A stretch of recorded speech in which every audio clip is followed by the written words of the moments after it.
कहानी की शुरुआत में हम केट नाम की एक इंग्लिश टीचर को क्लास में बच्चों को पढ़ाता हुआ देखते हैं। तभी वो देखती है कि एक बच्चा छुपकर एक कॉमिक बुक पढ़ रहा है, जिस पर केट उस बच्चे को वो कॉमिक सबके सामने पढ़ने को कहती है। और जब वो बच्चा कॉमिक पढ़ना शुरू करता है तो केट को भी उस कॉमिक में इंटरेस्ट आ जाता है। लेकिन तभी प्रिंसिपल क्लास में आकर उन सबको देख लेते हैं। वो केट को उनके ऑफिस में आने को कहते हैं। ऑफिस में जाने के बाद प्रिंसिपल इनडायरेक्टली केट को बोलते हैं कि मुझे लगता है अब तुम्हें जॉब छोड़ देनी चाहिए। वहीं दूसरी तरफ हम मैगन नाम की एक लड़की को देखते हैं जो एक सेल्स गर्ल थी। वो एक कंपनी में कॉस्मेटिक प्रोडक्ट्स बेचने के लिए आई हुई थी, लेकिन उस कंपनी को मैगन के कॉस्मेटिक प्रोडक्ट्स अच्छे नहीं लगते, जिससे वो उन कॉस्मेटिक प्रोडक्ट्स को नहीं बेच पाती और गुस्से में वहाँ से बाहर जाने लगती है। जब वो कंपनी से बाहर आती है तो देखती है कि एक पुलिस वाला उसकी कार को पुलिस स्टेशन ले जा रहा है, क्योंकि मैगन ने अपनी कार को नो पार्किंग एरिया में खड़ा किया हुआ था। वहीं स्कूल के बाद केट जब घर वापस आती है तो हमें पता चलता है कि केट और मैगन दोनों बेस्ट फ्रेंड्स हैं जो साथ ही में रहती थी। अब मैगन का आज का दिन पूरा वेस्ट चला गया था, इसलिए वो थोड़ा रिलैक्स फील करने के लिए डांस कर रही थी और केट को भी अपने साथ डांस करने को कहती है। तभी मैगन केट को बताती है कि आज उसका पूरा दिन वेस्ट चला गया, क्योंकि उससे एक सिंगल प्रोडक्ट भी नहीं बिक पाया और साथ ही उसकी कार को नो पार्किंग एरिया से पुलिस ने उठा लिया। यहाँ पर केट भी उसको बताती है कि प्रिंसिपल ने भी उसे नौकरी छोड़ने के लिए कहा है। वेल, नेक्स्ट डे मैगन केट को सुबह 4 बजे ही जगा देती है और उसको कहती है कि उन्हें कहीं जाना है,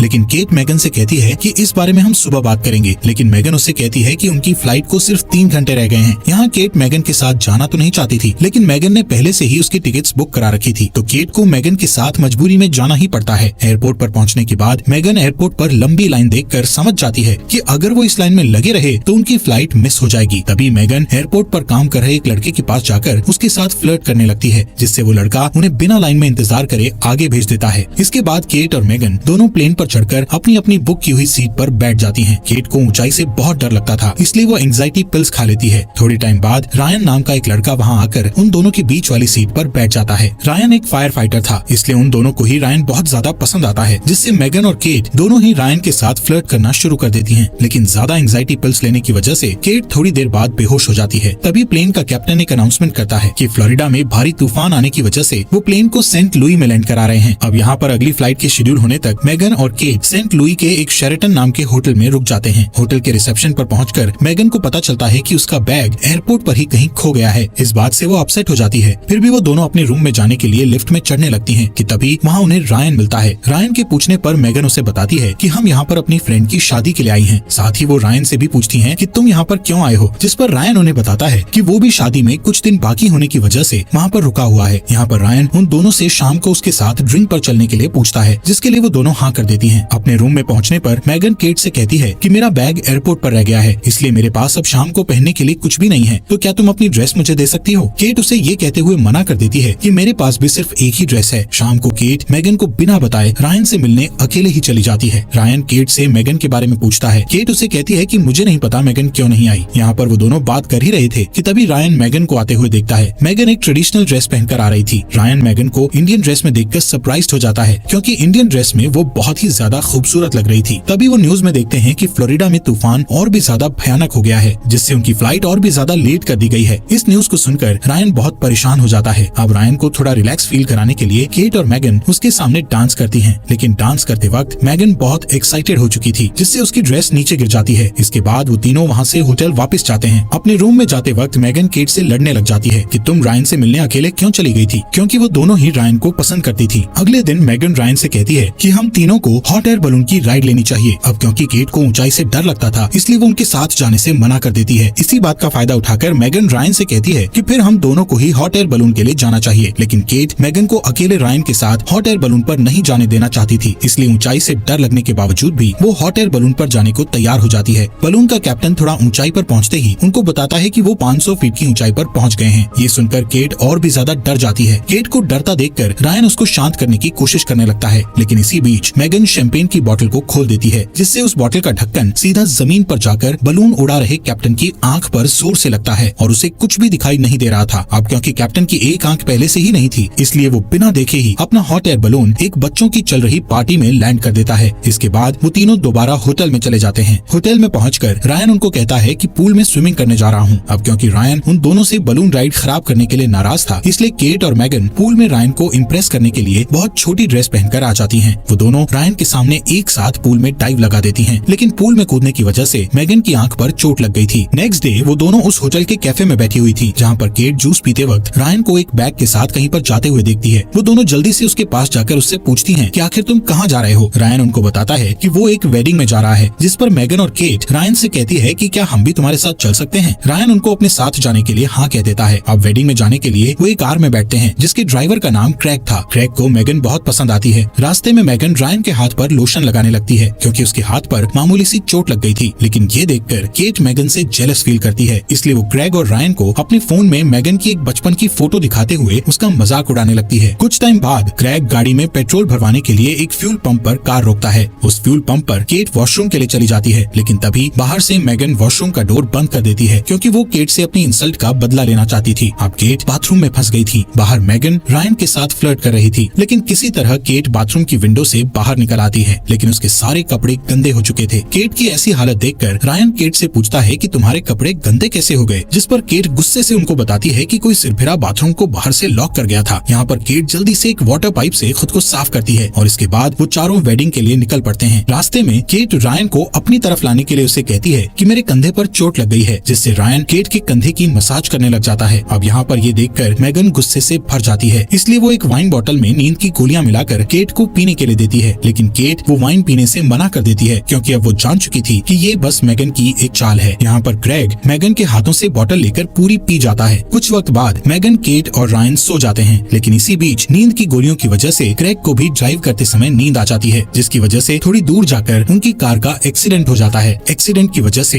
उन चारों को रात एक होटल में बितानी पड़ती है। जब केट कार से नीचे उतरने लगती है तो उसे कार में पड़ी उस खाली वाइन बोतल में नींद की गोलियां दिखाई देती हैं, जिस वजह से केट होटल में मेगन से अलग अपने लिए एक रूम बुक करती है। होटल में देर रात को जब केट एक वेंडिंग मशीन में अपने लिए कोल्ड ड्रिंक लेने आई हुई थी, तभी उसे वहाँ रायन मिल जाता है। रायन केट से कहता है कि मैं हर समय मेगन के साथ होने की वजह से तुमसे प्राइवेट में बात नहीं कर पा रहा था। इतना कहते ही रायन केट को किस कर लेता है और फिर वो दोनों रूम में जाकर इंटीमेट हो जाते हैं। वहीं दूसरी तरफ मेगन लोकल बार में अकेले बैठकर ड्रिंक कर रही थी, तभी क्रैग उसके पास आकर बैठ जाता है। वो दोनों कुछ देर तक एक दूसरे से बात करते हैं। नेक्स्ट मॉर्निंग ब्रेकफास्ट करते हुए मेगन केट से कहती है कि हमें एक लड़के यानी रायन के लिए अपनी फ्रेंडशिप खराब नहीं करनी चाहिए। बातों बातों में मेगन केट को ये भी बता देती है कि वो रायन के साथ कल रात होटल रूम में इंटीमेट हो चुकी है। ये सुनकर केट हैरान होकर कहती है कल रात रायन मेरे साथ भी इंटीमेट हुआ था, जिससे वो दोनों एक दूसरे पर बहुत गुस्सा करती हैं कि तुम मेरे बॉयफ्रेंड के साथ इंटीमेट हो गई। उनकी बात इतनी आगे बढ़ जाती है कि वो दोनों एक दूसरे से हाथापाई करने लगती हैं। इसी हाथापाई के बीच उन दोनों के ऊपर एक कबर्ड गिर जाता है। तभी वहाँ से गुजर रहा क्रैग उनके ऊपर से कबर्ड उठाता है। यहाँ पर केट और मेगन ने होटल का काफी नुकसान कर दिया था, इसलिए उस होटल का मालिक वहाँ पर पुलिस बुला लेता है। क्रैग पुलिस को बताता है कि रायन नाम का लड़का एक वेडिंग में टाइम पर पहुँचने के लिए उसकी कार ले गया है। साथ ही में जब क्रैग रायन का गूगल पर प्रोफाइल चेक करता है तो उसे पता चलता है कि जिस शादी में वो जा रहे थे वो और किसी की नहीं बल्कि खुद रायन की ही थी। अब ये बात सुनकर केट और मेगन का गुस्सा 7वें आसमान पर पहुंच जाता है कि रायन ने उन दोनों का ही फायदा उठाया है। वो दोनों रायन को सबक सिखाने के लिए उसकी शादी रोकने का प्लान बनाती हैं और पुलिस से उन्हें छोड़ने की रिक्वेस्ट करती हैं। पुलिस उनको होटल के नुकसान की भरपाई करवाने के बाद वहाँ से जाने देती है। यहाँ पर केट और मेगन टैक्सी से जल्दी ही उस होटल में पहुँच जाती हैं जहाँ पर रायन की मैरिज थी, लेकिन वहाँ पर उन्हें पता लगता है कि वो थोड़ा आने में लेट हो गई हैं, क्योंकि रायन की शादी तो पहले ही हो चुकी थी। तभी अचानक उन दोनों को वहाँ पर रायन दिख जाता है। उनको देखकर रायन वहाँ से भागने की कोशिश करता है, लेकिन वो दोनों रायन को पकड़ लेती हैं। वो रायन से कहती हैं कि उसने उन दोनों का गलत फायदा क्यों उठाया, जिस पर रायन उन्हें कहता है कि इसमें उसकी कोई गलती नहीं है, बल्कि वो दोनों उसके साथ शुरू से ही फ्लर्टिंग कर रही थी। रायन उनसे रिक्वेस्ट करता है कि प्लीज मेरी मैरिड लाइफ को खराब मत करो। तभी वहाँ पर रायन की वाइफ आ जाती है। केट और मेगन देखती है कि रायन की वाइफ बहुत ज्यादा स्ट्रिक्ट है। रायन उसके सामने भीगी बिल्ली की तरह रहता है। अब रायन की ऐसी हालत देखकर मेगन और केट दोनों बहुत खुश होती हैं, क्योंकि उसके लिए इससे अच्छी पनिशमेंट और कोई हो ही नहीं सकती थी। इसके बाद मेगन और केट एयरपोर्ट के लिए निकल जाती हैं। एयरपोर्ट पर उन्हें पता चलता है कि उनकी फ्लाइट 4 घंटे लेट है, जिससे मेगन क्रैग से मिलने उसकी शॉप पर चली जाती है, जहाँ पर वो क्रैग से थोड़ी बातें करती है और वहाँ से जाने से पहले मेगन क्रैग को किस करती है। इसके बाद वो एयरपोर्ट जाकर केट से कहती है कि शायद अब हमें एक साथ नहीं रहना चाहिए। केट भी उसे कहती है कि मुझे लगता है तुम ठीक कह रही हो। अब वापस आने के बाद केट दोबारा स्कूल में जाकर प्रिंसिपल को कहती है कि अब वो अपनी जॉब नहीं छोड़ेगी। ये सुनकर प्रिंसिपल उसे खुशी से कहता है कि मुझे लगता है तुम स्कूल की वॉलीबॉल टीम की कोच बहुत अच्छी बन सकती हो, जिसके लिए केट भी हाँ कर देती है। वहीं मेगन क्रैग के साथ शादी करके रिलेशनशिप में आ गई।